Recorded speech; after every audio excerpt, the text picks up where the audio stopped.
This is Steve Barnes talking to you today.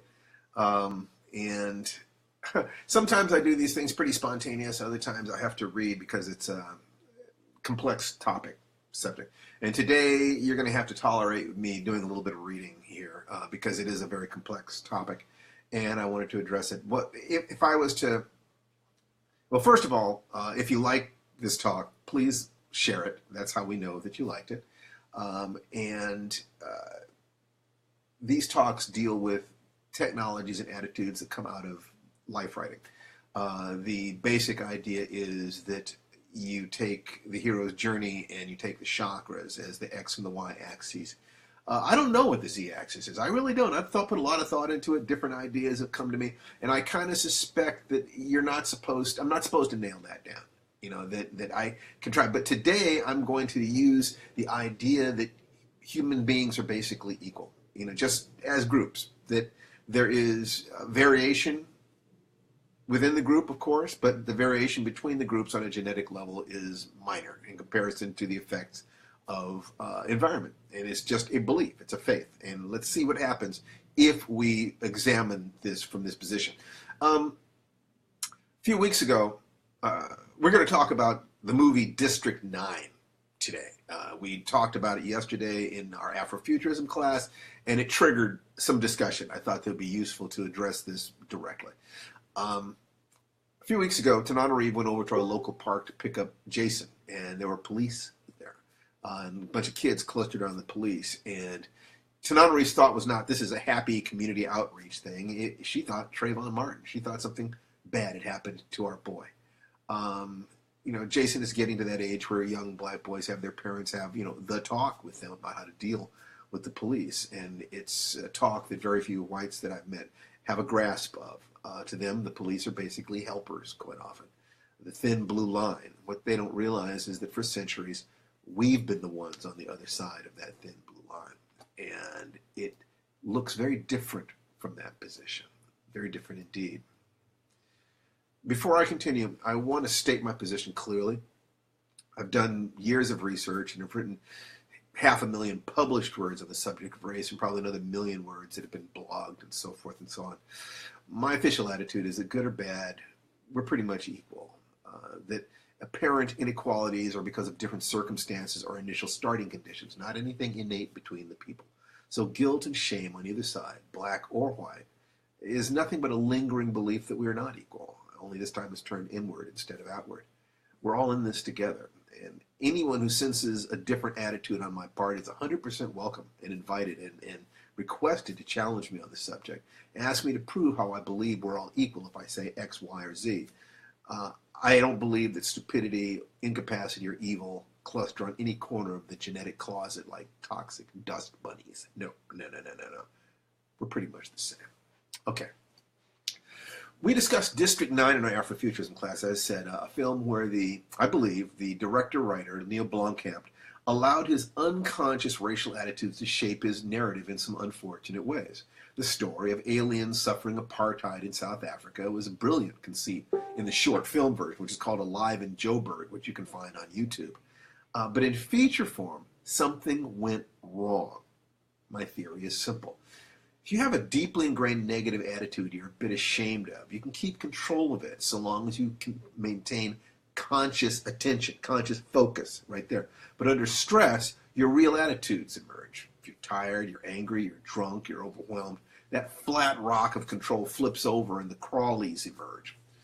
Alive in Joburg was small enough that Blomkamp could keep the entire project in conscious focus, and the creative aspects aligned with the technical and aligned with the philosophical, at least what he consciously believed himself to believe or wanted to believe. But Blomkamp is a white South African, which makes him much like a white Southerner, someone dealing with the legacy of horror and oppression. It took a lot of generations, deep removal from those days, those bad days, for those, removal from those who were committed to and defended the sin of slavery, to raise generations of Southerners who have a different perspective. I met many of them, different perspective. They don't feel connected to what happened then. They don't own what happened then. They don't defend what happened then. And they can grasp how horrible things were, and thus grasp that descendants of slaves really did suffer enough pressure to explain the disparity in performance. And they found the ability to be able to celebrate their ancestors without having to wear blinders about their failings. Critical. This is necessary if you want to believe in full equality. Without that, you can pretend to believe it. You can want to believe it. You can feel social pressure to believe it. But in your heart, you don't. There will be dissonance between what you feel and what you think, or what you think and what you say. My favorite test for these attitudes is the question, under the same historical circumstances, would whites have suffered as much from slavery and been damaged as long? Anything other than a swift and clear yes. And I think you're trying to wire around a nasty little minefield, a belief that whites would have done better, but you can't quite say that out loud, or an unconscious belief causing stress as you try to work through it. Any hesitation, fumfa, protest about the theoretical nature of the question, comparison with European immigrants. I mean, remember, every white person in this country is an immigrant or descendant from one. So what are you really saying? You know, refusal to answer or anything else is evidence of conscious or unconscious conflict on this part. I can turn that around. Racism in blacks will be revealed by the thought that if the shoe had been on the other foot, they wouldn't have done the same things. They wouldn't have been as evil. They wouldn't have been as oblivious. They wouldn't have been as self-serving. You know, yada, yada, yada. No, I mean, I did, like I said, I did 2 books on that subject. And my attitude is really clear, and it's in alignment with what I think. People are just people. Get over it. The problem with District 9 is that it places blacks as secondary in their own country. It's a tale of alien apartheid, okay, seen through the eyes of an Afrikaner who is accidentally infected with alien DNA and becomes alien, and so forth and so on. All the decisions and power players in this entire story are white. Well, you could say that's a conscious political statement on the part of the director.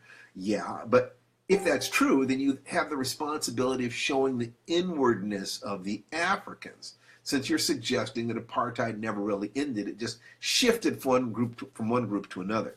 You have to show that the Africans are as human by showing their loves, lives, families. One character would have done it. If you don't do that, you're opening the door to a suspicion, a belief that apartheid was justified. The aliens are shown as fully emotional and sentient beings with hopes, dreams, intellect, courage, and families. The white people are shown as fully emotional and sentient beings with hopes, dreams, intellect, courage, and families. The blacks? Not so much. And no, I don't for a moment buy this was a deliberate or valid tactic to condemn racism, yada, yada, yada. Science fiction did this for a century, talking about using aliens as metaphors for racial others while excluding blacks and Asians from anything but secondary roles. If that. For most of my life, I could walk into a science fiction bookstore and find thousands of books whose covers and content featured nothing but what I called white people and their imaginary friends. You know, aliens, robots, whatever. As soon as it started changing, predictably there were complaints of PC from those who never complained about the exclusion. I wonder why.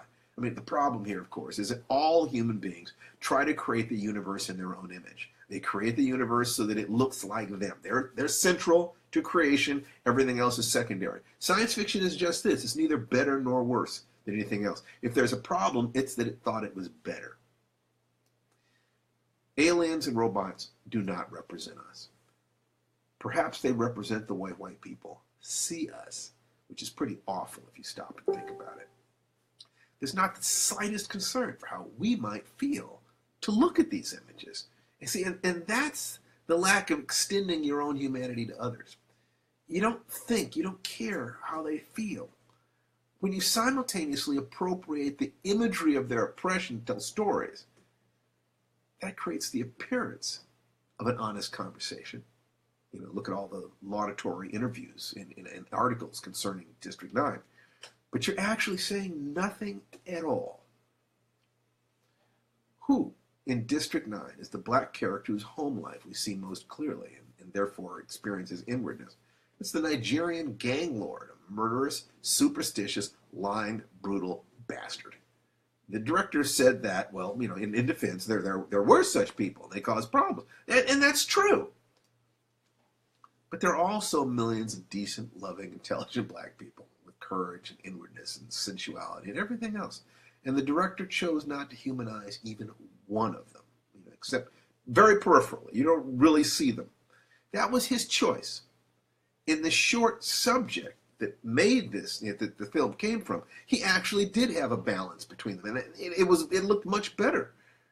The metaphor worked in that case, but in the full-length film, it feels like the director is his lead character, a man who thinks he's more woke than he really is, who must be infected by that alien DNA in a sort of alien-like me scenario before he can, begin to understand. To that degree, the film is pretty naked and interesting in a way. The director is exposing his own wounds, the gap between what he wants to believe, we are all equal, and what he actually believes, whites are more human. He can't help it. Ultimately, under stress, the truth will out. And the making of a full motion picture is a massive undertaking. I think he simply couldn't keep it all under control, and to keep control of everything he was thinking and feeling at a deep level at the same time. Does that make District 9 a bad film? No. It makes it a tough film. In some ways, an honest film when you talk about art being expression of the self. It's especially going to be tough for those who want to believe that racial attitudes are rare. No. Tribalism is nearly universal, and racism is just a more specific and toxic form of tribalism. It's extraordinary to actually believe in equality. Give lip service to it, easy. Believe in it, tough. Takes serious energy to burn away the billions of subtle and explicit inputs to the contrary in media and history books everywhere. In America, we're swamped with it to the degree that if you genuinely follow the implications of human equality, you will run into vast armies of people defending the defenders of slavery, defending the symbols and criticizing those who dare to suggest that there might be something wrong with this, attacking those who want or support equality, attempting to gaslight them on a massive cultural level, trying to avoid the guilt and shame and fear that would result from really understanding what happened. From the safety of being the heroes of the story, America can condemn the Holocaust. It's terrible. It couldn't happen here. Except it did. It didn't look the same. It was chronic instead of acute, slow motion over centuries from 1619 to arguably about 1970, rather than compressed into 11 years, 1933 to about 1945, but cost about the same number of man-years of life. All you have to do to determine that is track the difference in life expectancy and infant mortality. Equal horror, in my opinion. And unlike the Holocaust, the perpetrators were never punished, never forced to confront their victims, were able to promote their version of reality and deny the truth. Plenty of our fellow citizens still defend the event and its after effects and current manifestations. I've watched otherwise decent people mocking and joking about Trayvon Martin, about church slaughters, believing BLM protest marchers were pretending to be frightened. It's an eye-opener. I actually had, just within the last couple weeks, had one person telling me that black fears for our children were an inconvenience in comparison to things happening elsewhere in the world. I'm the one who held Tananarive when she came back from the park, shaking. Inconvenience my ass. It is not an inconvenience if you believe your lives are not as important, your children are not as precious, and that the very police force you fear is the force the majority population considers to be acting in their interests. That they will automatically side with the police, even in instances where there are videos of beatings and shootings of unarmed people. The temptation is to think that those officers are acting out the unconscious or unspoken desires of their supporters, that they are the tip of the spear, the active arm of their paymasters. They're not separate from the rest of the community. They are the id of that community. And so long as they do not admit that they do not fully embrace equality, no conversation, laws, or smaller actions will have much effect for very long. The rubber band will snap back into its original shape as soon as attention flags. I read an article in Quora about how narcissists trap you. Terms like gaslighting, scapegoating, divide and conquer, playing the victim, vilifying true victims, the smear campaign, silent treatment, guilt trips, and cycles of abuse. I was immediately struck by how many of these apply to racism. Gaslighting. Slavery wasn't that bad. The North is as bad for racism. The Civil War wasn't about slavery, etc. Scapegoating. The problems within the black community are solely its own fault. Immigrants got over it. Divide and conquer. You're not one of them, Steve. You're one of us. Grading, evaluating people based on skin color or perceived whiteness of speech. You speak so well, perceived intelligence, whatever. Connecting on economic or moral issues for black conservatives, but you have to stay in the tent and agree or be silent upon racial issues. Oh, that's fantastic trap. Playing the victim. Southerners are oppressed. The Northerners were the oppressors. White people are oppressed. Vilifying true victims.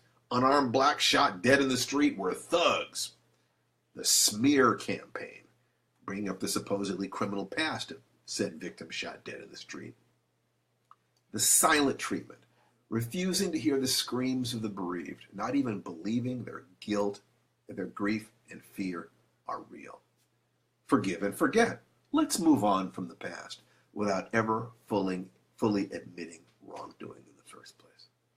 Guilt trips. Africans enslaved blacks and sold them to whites.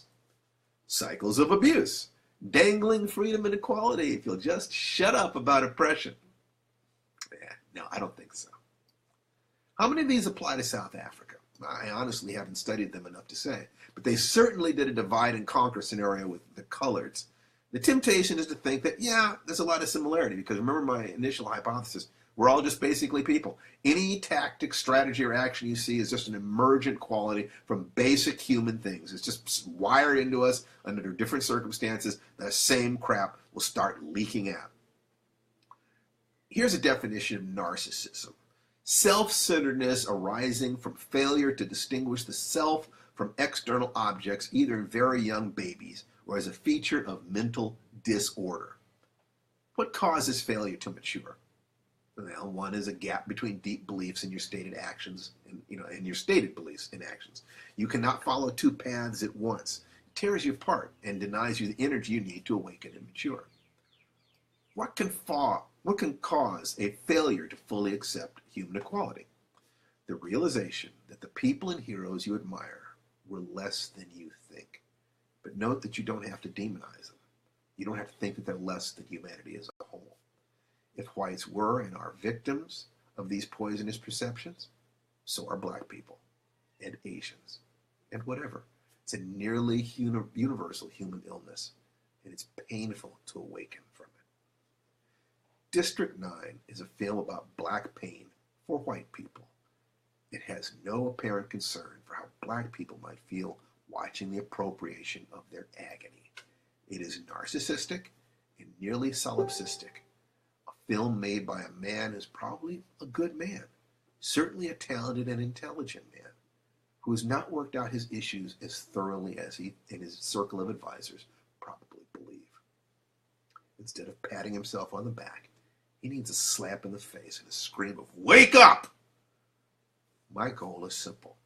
1 million awake, aware adult human beings. The path is clear.